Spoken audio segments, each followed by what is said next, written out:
ಅಮ್ಮ ಬಾಯ್.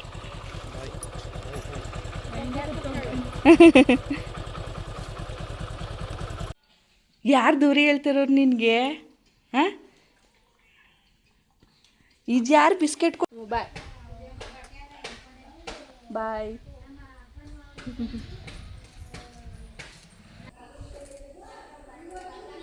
Hi everyone, welcome back to Kavya Shivadas Kannada vlog. ಸತ್ಯ ಭಾವೆ ಕೋಪವೇನೆ ನನ್ನಲ್ಲಿ. ಬನ್ನಿ ಇವತ್ತಿನ ವ್ಲಾಗ್ನ ಸ್ಟಾರ್ಟ್ ಮಾಡೋಣ. ಇನ್ನು ಬೆಳಗ್ಗೆ ಎದ್ದಿದ್ದೆ ನುಗ್ಗೆ ಸೊಪ್ಪು ಉಪ್ಪು ಸಾಂಬಾರು ಮಾಡೋಣ ಅಂತ ಹೇಳ್ಬಿಟ್ಟು ಇಲ್ಲೆಲ್ಲನೂ ಕೂಡ ರೆಡಿ ಮಾಡ್ಕೊಳ್ತಾ ಇದ್ದೀನಿ. ಸೊ ಅಮ್ಮನೂ ಕೂಡ ಬಂದು ಕುಂತಿದ್ದಾಳೆ. ಅಲ್ಲಿ ಅಮ್ಮ, ಹಾಯ್. ಅಲ್ಲಿ ಅಮ್ಮ, ಸ್ಮೆಲ್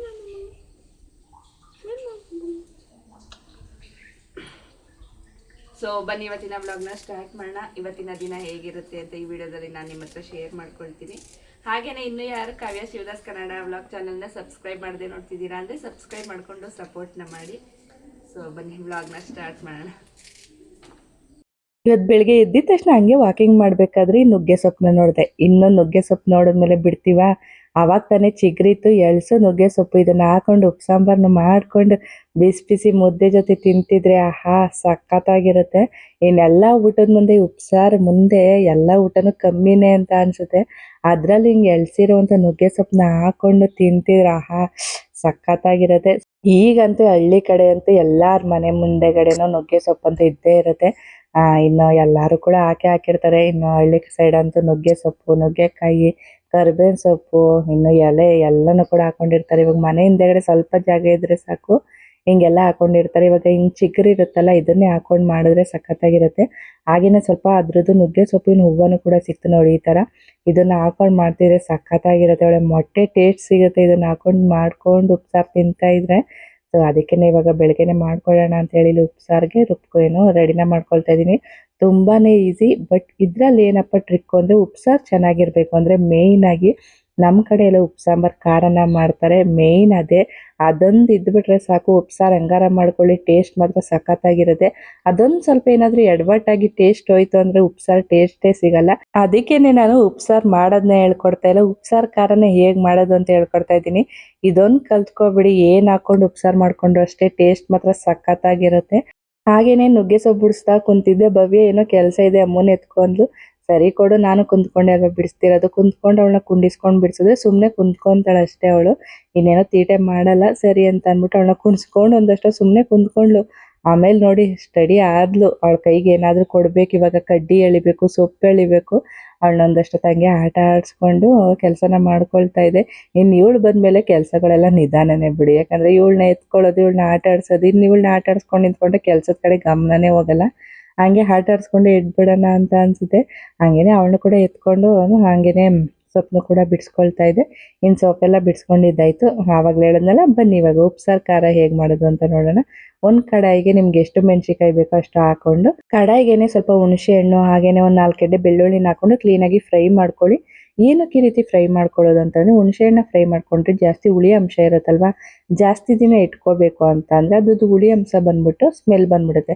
ಅದ್ರ ಬದಲು ಈ ರೀತಿ ಫ್ರೈ ಮಾಡ್ಕೊಂಡ್ರೆ ಚೆನ್ನಾಗಿರುತ್ತೆ. ಇನ್ನು ಬೆಳ್ಳುಳ್ಳಿನೂ ಅಷ್ಟೇ ಫ್ರೈನ ಮಾಡಿಕೊಂಡು ನೋಡಿ ಒಂದ್ಸಲ, ಅದ್ರದ್ದು ಸ್ಮೆಲ್ ಸಖತ್ತಾಗಿರುತ್ತೆ. ನೋಡಿ ಇಲ್ಲಿ ಕ್ಲೀನಾಗಿ ಎಲ್ಲನೂ ಕೂಡ ಸುಟ್ಕೊಂಡಿದ್ದೀನಿ. ಸುಟ್ಕೊಂಡಿರೋಂಥ ಮೆಣಸಿಕಾಯಿ, ಜೀರಿಗೆ, ಮೆಣಸು, ಬೆಳ್ಳುಳ್ಳಿ, ಕೊತ್ತಂಬರಿ ಸೊಪ್ಪು ಎಲ್ಲನೂ ಕೂಡ ಹಾಕೊಂಡು ಇವಾಗ ಮಿಕ್ಸಿ ಜಾರ್ಗೆ ಇದನ್ನ ರುಬ್ಕೊಳ್ಳೋಣ. ಮುಂಚೆ ಎಲ್ಲ ನಮ್ಮ ಅಮ್ಮದಿರು ಏನು ಗೊತ್ತಾ, ಮೆಣಸಿಕಾಯಿನ ಈ ರೀತಿ ಬಾಣಲಿಲಿ ಫ್ರೈ ಮಾಡ್ಕೊಳ್ತಾ ಇರಲಿಲ್ಲ. ಕೆಂಡ ಇರ್ತಿತ್ತಲ್ವ, ಅವಾಗೆಲ್ಲ ಅಡುಗೆನ ಒಲೆ ಮೇಲೆ ಮಾಡ್ತಾ ಇದ್ದಿದ್ದು. ಆ ಕೆಂಡದಲ್ಲಿ ಸುಟ್ಕೊಳ್ಳೋರು. ಹಾಗೆಯೇ ಹಸೆ ಕಲ್ಲಲ್ಲಿ ಅರಿಯೋರು. ಆ ಟೇಸ್ಟ್ ಮುಂದೆ ಈ ಟೇಸ್ಟ್ ಸ್ವಲ್ಪ ಕಮ್ಮಿನೇ ಈ ಟೇಸ್ಟು. ಬಟ್ ಈ ರೀತಿ ಟ್ರೈ ಮಾಡಿ ನೋಡಿ, ಒಂದು ಸ್ವಲ್ಪ ಆ ಟೇಸ್ಟ್ಗೆ ಹೊಂದ್ಕೊಳ್ಳುತ್ತೆ ಇದು. ಬೇರೆಯವ್ರ ಮನೇಲಿ ಹೋಗಿ ಉಪ್ಸಾರು ಊಟ ಮಾಡ್ಕೊ ಬಂದಾಗ ಅವ್ರನ್ನ ಹೊಗಳ್ಬಿಟ್ಟು ಬಂದಿರ್ತೀರ, ಅಯ್ಯೋ ಏನು ಟೇಸ್ಟ್ ಸಖತ್ತಾಗಿದೆ, ನಿಮ್ಮ ಕೈ ರುಚಿನೇ ಅಂತ. ಬಟ್ ಈ ರೀತಿ ಖಾರನ ಟ್ರೈ ಮಾಡಿ ನೀವು ಕೂಡ ಮನೇಲಿ ಉಪ್ಸಾರನ್ನ ಮಾಡ್ಕೊಂಡು ನೋಡಿ. ಆಮೇಲೆ ನೀವೇ ಹೊಗಳ್ಕೋತೀರಾ, ಏನು ಚೆನ್ನಾಗಿ ಬಂದಿದೆ ಅಲ್ವಾ ಅಂತ. ಬೇರೆಯವರು ಕೂಡ ಹೊಗಳುತ್ತಾರೆ. ಅದ್ರ ಜೊತೆಗೇನೆ ಸುಮ್ಮನೆ ಯಾಕೆ ಬೇರೆಯವ್ರನ್ನ ಹೊಗಳೋದಲ್ವಾ, ನಮಗೆ ನಾವೇ ಹೊಗಳ್ಕೊಳ್ಬೇಕು. ಆ ರೀತಿ ಮಾಡ್ಬೇಕಂದ್ರೆ ಈ ರೀತಿ ಖಾರನ ಮಾಡಿ ನೋಡಿ. ಫಸ್ಟ್ ನಾವು ನೀರು ಹಾಕ್ತೇನೆ ಈ ರೀತಿ ಗ್ರೈಂಡ್ ಮಾಡ್ಕೊಳ್ಬೇಕು. ಈ ರೀತಿ ಗ್ರೈಂಡ್ ಮಾಡ್ಕೊಂಡ್ರೆ ಮೆಣಸು ಅದೆಲ್ಲ ಕ್ಲೀನಾಗಿ ಗ್ರೈಂಡ್ ಆಗ್ಬಿಡುತ್ತೆ. ಗ್ರೈಂಡ್ ಎಲ್ಲ ಮಾಡ್ಕೊಂಡಿದ್ದಾದ್ಮೇಲೆ ನಾನು ಇಲ್ಲಿ ಉಪ್ಪು ಸಾಂಬಾರ್ದೆ ಸ್ವಲ್ಪ ನೀರನ್ನ ಎತ್ತಿಟ್ಕೊಂಡು ಹಾಕೊಳ್ತಾ ಇದ್ದೀನಿ. ಈ ರೀತಿ ಹಾಕೊಳ್ಳೋದ್ರಿಂದ ಟೇಸ್ಟು ಚೆನ್ನಾಗಿರುತ್ತೆ. ಹಾಗೆಯೇ ಬಿಸಿ ನೀರನ್ನ ಹಾಕೊಂಡ್ರೆ ಬೇಗ ಖಾರನೂ ಕೂಡ ಕೆಡಲ್ಲ. ನೋಡಿ ಈ ರೀತಿ ರುಬ್ಕೊಂಡ್ರೆ ಪರ್ಫೆಕ್ಟ್ ಆಗಿ ರೆಡಿ ಆಗುತ್ತೆ. ಫುಲ್ಲು ನೈಸಾಗಿ ರುಬ್ಕೊಳಕ್ ಹೋಗ್ಬಿಡಿ, ಸ್ವಲ್ಪ ತರಿನೇ ಇರಲಿ, ಅವಾಗೆ ಟೇಸ್ಟ್ ಸಖತ್ತಾಗಿರುತ್ತೆ. ಖಾರವಾಗಿ ಮೆಣಸೆಲ್ಲ ಜಾಸ್ತಿ ಗ್ರೈಂಡ್ ಮಾಡಿಬಿಟ್ರೆ ಚೆನ್ನಾಗಿರಲ್ಲ. ಯಪ್ಪ ಸಖತ್ತಾಗಿರುತ್ತೆ. ಒಂದ್ಸಲ ಈ ಥರ ಟ್ರೈ ಮಾಡಿ ನೋಡಿ. ಇನ್ನು ನಾನು ನುಗ್ಗೆ ಸೊಪ್ಪು ಜೊತೆಗೆ ಬೇಳೆನ ಬೇಯಿಸ್ಕೊಂಡು ನುಗ್ಗೆ ಸೊಪ್ಪು ಉಪ್ಸಾರು ಕೂಡ ಮಾಡಿಕೊಂಡೆ. ಇನ್ನು ನಮ್ಮನೇಲಿ ನುಗ್ಗೆ ಸೊಪ್ಪು ಉಪ್ಸಾಂಬಾರು ಮಾಡಿದಾಗಲ್ಲ ಈ ರೀತಿ ಮೊಟ್ಟೆಲಿ ಹುರ್ಕೊಂಡು ತಿಂತಿದ್ರೆ ಟೇಸ್ಟೇ ಬೇರೆ. ನುಗ್ಗೆ ಸೊಪ್ಪು ಮೊದಲೇ ಟೇಸ್ಟ್, ಇನ್ನು ಅದ್ರ ಜೊತೆಗೆ ಮೊಟ್ಟೆ ಹಾಕೊಂಡಿರೋದ್ರೆ ಇನ್ನೂ ಟೇಸ್ಟ್. ಇನ್ನು ನಾನು ಅಡುಗೆ ಮಾಡ್ಬೇಕಾದ್ರೆ ಅಮ್ಮ ನೋಡಿ ಶಿವ ಜೊತೆ ಹೆಂಗೆ ಆಟ ಆಡ್ತಿದ್ದಾಳೆ. ಯಾರು ದೂರ ಹೇಳ್ತಿರೋರು ನಿನಗೆ? ಹಾಂ, ಇದು ಯಾರು ಬಿಸ್ಕೆಟ್ ಕೊಟ್ಟವ್ರು ನಿನಗೆ? ಎಲ್ಲ ತೋರಿಸಿಲ್ಲ ಮೂತಿನ. ಓಹೋ, ಯಾರು ಬಿಸ್ಕೆಟ್ ಕೊಟ್ಟವ್ರು ನಿನಗೆ? ಇಲ್ಲಿರೋದು ಫಸ್ಟ್ ತಿನ್ನು. ಎಲ್ಲ ಆ ಮಾಡು ಬಾಯಿ ತುಂಬ ತುರಿಕೊಂಡು ನಿಂತಿದ್ಯಾ? ಅಯ್ಯ,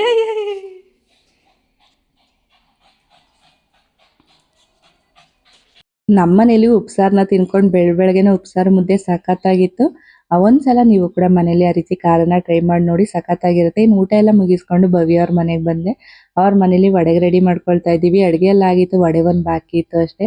ಯಾಕಪ್ಪ ಅಂತ ಅಂದರೆ ಭವ್ಯ ಮತ್ತು ಅಮ್ಮ ಇಬ್ಬರು ಕೂಡ ಅವ್ರ ಅಮ್ಮನ ಮನೆಗೆ ಹೋಗ್ತಿದ್ದಾರೆ. ನಮ್ಮ ಕಡೆ 9 ತಿಂಗಳಿಗೆ ಗಂಡನ ಮನೆಗೆ ಬಂದಮೇಲೆ ಮತ್ತೆ ಅಮ್ಮರ ಮನೆಗೆ ಹೋಗಿ ಬರಬೇಕು. ಯಾಕಂದರೆ ತೊಟ್ಲು ತಿರ್ಬಿಸ್ಕೊಂಡು ಬರೋ ಶಾಸ್ತ್ರ ಅಂತ ಹೇಳ್ತಾರೆ.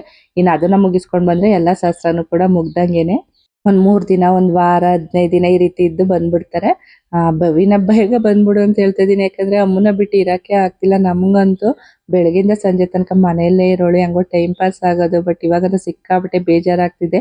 ಇನ್ನು ಅವಳು ಹೋದ್ಮೇಲಂತೂ ಯಾವ ವೀಡಿಯೋಸು ಮಾಡೇ ಇಲ್ಲ ಅಂದ್ಕೊಳ್ಳಿ. ಬರೀ ಹಳೆ ವೀಡಿಯೋಸ್ ಇದೆ, ಅದನ್ನೇ ಅಪ್ಲೋಡ್ ಮಾಡಬೇಕಷ್ಟೇ. ಇನ್ನು ಎಲ್ಲನೂ ಕೂಡ ರೆಡಿ ಆಗಿತ್ತು, ವಡೆನ ಮಾಡ್ತಾ ಇದ್ವಿ. ಇನ್ನು ಊಟ ಎಲ್ಲ ಮಾಡಿಕೊಂಡು ಅಮ್ಮರು ಕೂಡ ಹೊರಟ್ರು. ಸಿಕ್ಕಾಬಟ್ಟೆ ಬೇಜಾರಾಗ್ತಿದೆ. ಇವಾಗ ವಾಯ್ಸ್ ಕೊಡಬೇಕಾದ್ರೂ ಅಷ್ಟೇ ಅವರಿಲ್ಲ. ನಿಜವಾಗ್ಲೂ ಎಷ್ಟು ಬೇಜಾರಾಗ್ತಿದೆ ಅಂದರೆ ಸಿಕ್ಕಾಬಟ್ಟೆ ಬೇಜಾರು. ಬಾಯ್ ಬಾಯ್.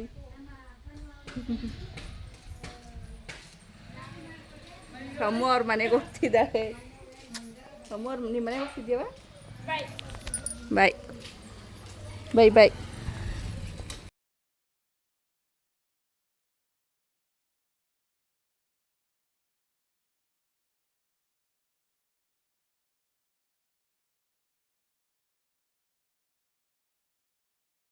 ಇನ್ನು ಭವ್ಯ ಅಮ್ಮೋರೆಲ್ಲ ಹೊರಟಿದ್ದೆ. ವಿಡಿಯೋನೇ ನೆಕ್ಸ್ಟ್ ಕಂಟಿನ್ಯೂನೇ ಮಾಡಿಲ್ಲ, ಬೇಜಾರಾಯ್ತು, ಅಲ್ಲಿಗೆ ಎಂಡ್ ಮಾಡಿದೆ.